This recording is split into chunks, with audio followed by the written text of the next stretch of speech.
Episode 3 finally married. Now will you marry me. यह सुनकर आराध्या रुद्राक्ष की तरफ देखकर अपने मन में सोचने लगी, ही इज़ हैंडसम, इससे शादी करने में कोई बुराई नहीं है। और सबसे बड़ी बात, वह रुद्राक्ष सिंघानिया है, हर लड़की जिसे पाना चाहती है वो। लेकिन अगले ही पल उसे अपने ही सोच पर गुस्सा आ रहा है और उसने रुद्राक्ष से कहा, मैं तुमसे शादी नहीं कर सकती। आराध्या के मना करने के बाद भी रुद्राक्ष के चेहरे पर कोई भी भाव नहीं आए, जैसे कि वो आराध्या का जवाब पहले से ही जानता था। उसने आराध्या की कमर पकड़ के अपनी तरफ खींचा और उसकी आंखों में देखते हुए कहा, क्या है? तुम्हें पता है कितनी लड़कियां मुझसे शादी करने का सपना देखती है? क्या तुम्हें पता है कि तुम किसे रिजेक्ट कर रही हो? फिर उसने आराध्या के बालों को उसके कानों के पीछे करते हुए कहा, और सबसे बड़ी बात, क्या तुम उनसे अपना बदला नहीं लेना चाहते हो? अब यह मत कहना कि इतना सब होने के बाद भी तुम उनको ऐसे ही छोड़ दोगे। क्या तुम सच में इतने बेवकूफ़ हो? रुद्राक्ष की बात सुनकर आराध्या ने उसे दूर धकेला और थोड़ा गुस्से में बोली, मैं बेवकूफ़ नहीं हूँ, समझे, और मैं खुद अपना बदला ले सकती हूँ, मुझे आपकी मदद की कोई ज़रूरत नहीं है। तो रुद्राक्ष फिर से हंसते हुए बोला, ठीक है, तुम बिल्कुल सही हो। एक बेवकूफ़ लड़की जो कुछ मिनट पहले सुसाइड करने वाली थी, वह अपना बदला खुद ही ले सकती है, इसमें कौन सी बड़ी बात है? उसके बातों का मतलब समझकर आराध्या को फिर से गुस्सा आ गया और वह बोली, हाँ मैं कर सकती हूँ। अच्छा ठीक है, लेकिन तुम यह कैसे करोगी? अब यह मत कहना कि तुम अपने इस मेटर जैसे दिमाग और अपने छोटे छोटे हाथों से उसे मारपीट करने की सोच रही हो, रुद्राक्ष ने कहा। तो आराध्या बोली, मुझे पता है कि क्या करना है और यह सब मुझे आपको बताने की ज़रूरत नहीं है, आप बस मुझे अकेला छोड़ दीजिए। यह बोलकर वो वहाँ से जाने लगी, लेकिन रुद्राक्ष ने उसका हाथ पकड़ लिया और कहा, मेरी बात सुनो आराध्या, तुम यह सब अकेले नहीं कर सकती। तुम्हें किसी ऐसे सपोर्टर की ज़रूरत है जो शर्मा फैमिली से ज़्यादा पावरफुल हो, और यह सिर्फ सिंघानिया इंडस्ट्रीज ही कर सकता है। और अगर तुमने मुझसे शादी की तो मैं कपूर इंडस्ट्रीज़ के साथ भी कोलैबोरेशन करूँगा। तुम बहुत लकी हो कि मैं तुम्हें ये ऑफ़र कर रहा हूँ, और तुम्हारी जगह कोई और लड़की होती तो अब तक मुझसे शादी कर ली होती। आराध्या ने कुछ सोचकर कहा, क्या मुझे सोचने के लिए कुछ टाइम मिल सकता है? ठीक है, मैं तुम्हें सोचने के लिए 5 मिनट देता हूँ। रुद्राक्ष ने अपनी कलाई पर बंधी घड़ी को देखते हुए कहा, अरे यह क्या बात हुई? सिर्फ 5 मिनट में कोई अपनी जिंदगी का इतना बड़ा फैसला कैसा कर सकता है? आराध्या ने रुद्राक्ष को घूरते हुए कहा। रुद्राक्ष ने फिर से अपनी घड़ी की ओर देखा और कहा, 4 मिनट 50 सेकंड बचे हैं, आप ऐसा कैसे कर सकते हैं? आराध्या ने चिढ़ कर रुद्राक्ष की तरफ देखकर कहा और अपने दोनों हाथ गाल पर रखकर नीचे जमीन पर बैठ गई और रोने लगी। उसकी बातों को नज़रअंदाज करते हुए रुद्राक्ष ने कहा, अब सिर्फ 4 मिनट 5 सेकंड बाकी है। जमीन पर बैठी आराध्या ने अपने सर को पकड़ते हुए कहा, काउंटिंग बंद करिए, आप मुझे परेशान कर रहे हैं। कुछ मिनट पहले जब तुम चट्टान से गिरने वाली थी तब तो परेशान नहीं थी, रुद्राक्ष ने हंसते हुए कहा।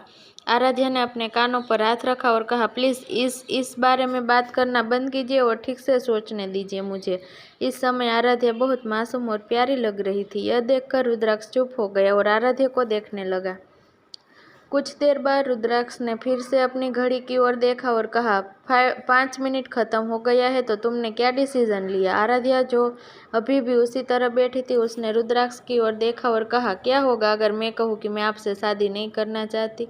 आराध्या की बात सुनकर रुद्राक्ष हंसने लगा। रुद्राक्ष को हंसता देख आराध्या चीखते हुए बोले, आप किस पर हंस रहे हो? इस बार रुद्राक्ष के चेहरे के भाव बदल गए और उसने आराध्या की ओर देखा और कहा, आराध्या, क्या तुम्हें लगता है तुम्हारे पास कोई और ऑप्शन है? मैं तुम्हें एक बार बता दूं कि मैं रुद्राक्ष सिंघानिया हूँ। मैं जो चाहूँ वो कर सकता हूँ और मैं तुम्हें अपनी पत्नी बनाना चाहता हूँ और तुम मुझे ऐसा करने से रोक नहीं सकती। हाँ, यह सच था। रुद्राक्ष आराध्या को हमेशा के लिए अपना बनाने के लिए कुछ भी कर सकता था। तो आपने मुझे सोचने के लिए समय क्यों दिया? आराध्या ने हैरानी से पूछा। फॉर्मेलिटी के लिए, रुद्राक्ष ने बेशर्मी से कहा और हंसने लगा।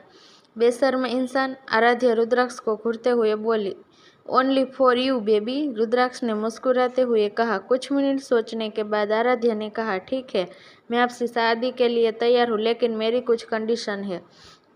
रुद्राक्ष का चेहरा खिल उठा जब उसने सुना कि वह उससे शादी करने के लिए तैयार हो गई। उसे और किसी चीज़ की परवाह नहीं थी, इसलिए उसने कहा, ठीक है मिसेस सिंघानिया, मुझे आपकी सारी शर्तें मंजूर है। आराध्या ने अपनी आंखें घुमाई और कहा, पहले आप मेरी कंडीशन तो सुनो। तो रुद्राक्ष ने उसे बोलने का इशारा किया। मेरा पहला शर्त यह है कि हम दोनों सिर्फ दुनिया को दिखाने के लिए यह शादी करेंगे और हम दोनों के बीच पति पत्नी जैसा कोई रिश्ता नहीं होगा। दूसरा, शादी के बाद हम दोनों एक कमरे में नहीं रहेंगे। तीसरा, अगर 1 साल बाद मैं चाहूँ तो आपको डिवोर्स दे सकूंगी। चौथा, हम दोनों जितने दिन तक एक साथ रहेंगे आप कभी भी आज के दिन का जिक्र नहीं कहेंगे। और आखिरी शर्त, आप कभी भी मेरे हाथों को छोटा हाथ नहीं बोलेंगे। अगर आपको यह सारी शर्तें मंजूर है तो हम दोनों शादी कर सकते हैं, आराध्या ने कहा। रुद्राक्ष उसकी शर्तें सुनकर अपनी भुहें चढ़ाकर कहता है, मुझे तुम्हारी सारी शर्तें मंजूर है, लेकिन दूसरी शर्त को छोड़कर। मैं यह शादी इसलिए कर रहा हूँ क्योंकि मेरी फैमिली चाहती है कि मैं शादी करूँ, लेकिन अगर उनको यह पता चल गया कि मैं और मेरी पत्नी एक कमरे में नहीं रहते तो उनको सब कुछ पता चल जाएगा। इसलिए हम दोनों एक रूम ही शेयर करना पड़ेगा। नहीं, हम दोनों एक कमरे शेयर नहीं करेंगे, आराध्या उसको घूरते हुए बोली। क्यों? क्या तुम्हें लगता है कि तुम अगर मेरे साथ एक कमरे में रही तो तुम खुद के ऊपर से कंट्रोल नहीं कर पाओगी? रुद्राक्ष ने शरारत से कहा। यह सुनकर आराध्या के गाल लाल हो गए और वह बोली, बेशर्म इंसान, मैं खुद को कंट्रोल कर सकती हूँ, बस मुझे आप पर भरोसा नहीं है। रुद्राक्ष ने अपनी जेब पर हाथ रखा और कहा, मैं इससे पहले कि आराध्या कुछ कहती, रुद्राक्ष ने उसका हाथ पकड़ लिया और अपनी कार की ओर जाने लगा। मेरा हाथ छोड़िए, आप मुझे कहाँ ले जा रहे हैं? आराध्या बोली। Marriage registrar office. रुद्राक्ष ने अपने चेहरे पर एक बड़ी सी मुस्कान से साथ कहा। आराध्या हैरान थी। अभी 1 मिनट पहले ही वह उससे शादी करने के लिए राजी हुई थी और अब वह उसे मैरिज रजिस्ट्रार ऑफिस ले जा रहा था। उसे इतनी भी क्या जल्दी है? आराध्या ने मन में सोचा। तभी रुद्राक्ष ने कहा, मैरिज रजिस्ट्रार ऑफिस 6 बजे बंद हो जाता है और पहले से ही 4 बज चुके हैं, हमें जल्दी करना होगा। रुद्राक्ष की बात सुनकर आराध्या ने अपना सिर नीचा किया और उसे वह करने देने का फैसला किया जो वो चाहता है। रुद्राक्ष की बात सुनकर आराध्या ने अपना सिर नीचे किया और उसे वह करने देने का फैसला किया जो वो चाहता है। वह पहले ही उससे शादी करने के लिए राजी हो गई थी, इसलिए वह पीछे नहीं हट सकती थी। कुछ देर चलने के बाद रुद्राक्ष को अपना कार दिखा। आराध्या ने देखा कि एक आदमी कार के आगे पीछे चल रहा था। वह एक स्टूडेंट की तरह लग रहा था जो बेसब्री से अपने रिजल्ट का इंतजार कर रहा था। कार के पास पहुंचने के बाद रुद्राक्ष ने रजत को बुलाया। अपने बॉस की आवाज़ सुनकर रजत जल्दी से पीछे मुड़ा और कहा, हाँ सर, बोलिए। तभी उसकी नज़र रुद्राक्ष के पास खड़ी आराध्या पर गई। उसने आज पहली बार आराध्या को सामने से देखा था। आराध्या की खूबसूरती देखकर रजत समझ गया क्यों रुद्राक्ष उसके पीछे पागल है। तुम कार में बैठने के लिए किस मुहूर्त का इंतजार कर रहे हो? रुद्राक्ष ने कहा। तो रजत अपने ख्यालों से बाहर आया और जल्दी से जाकर ड्राइविंग सीट पर बैठ गया और रुद्राक्ष से पूछा, कहाँ जाना है sir? Marriage registrar office, Rudra ने कहा। रजत ने सुना तो उसे खांसी आ गई। जैसे तैसे उसे अपनी खांसी रोकी और हैरानी से रुद्राक्ष की तरफ देखने लगा। अपने असिस्टेंट की हरकत देखकर रुद्राक्ष ने अपनी आंखें सिकोड़ी ली और कहा, क्यों, तुम्हें कोई प्रॉब्लम है? नहीं नहीं सर, मुझे कोई प्रॉब्लम नहीं है, रजत ने जल्दी से कहा। इसके बाद कार में पूरी तरह से सन्नाटा पसर गया, लेकिन आराध्या ने खामोशी तोड़ते हुए रुद्राक्ष से पूछा, वैसे आप उस चट्टान पर क्या कर रहे थे? आज उसकी पत्नी की मौत हो गई और हम इसलिए वहाँ पर गए थे, रुद्राक्ष ने रजत की तरफ इशारा करते हुए कहा। रजत ने अविश्वास में अपनी आंखें चौड़ी कर ली और अपने मन में सोचने लगा, सर, आप इतने बेशर्म कैसे हो सकते हो? मैंने हमेशा आपकी मदद की है और आपने बिना किसी हिचकिचाहट से मेरी पत्नी को मार डाला।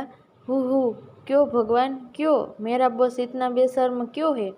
आज उसकी पत्नी की मौत हो गई है, लेकिन उसे देखकर ऐसा बिल्कुल भी नहीं लग रहा है।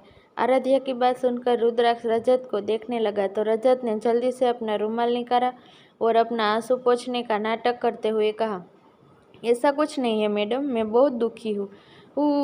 मेरी पत्नी, उसने मुझे इस क्रूर दुनिया में अकेला छोड़ दिया। अब मेरा क्या होगा? मैं उसके बिना कैसे रहूँगा?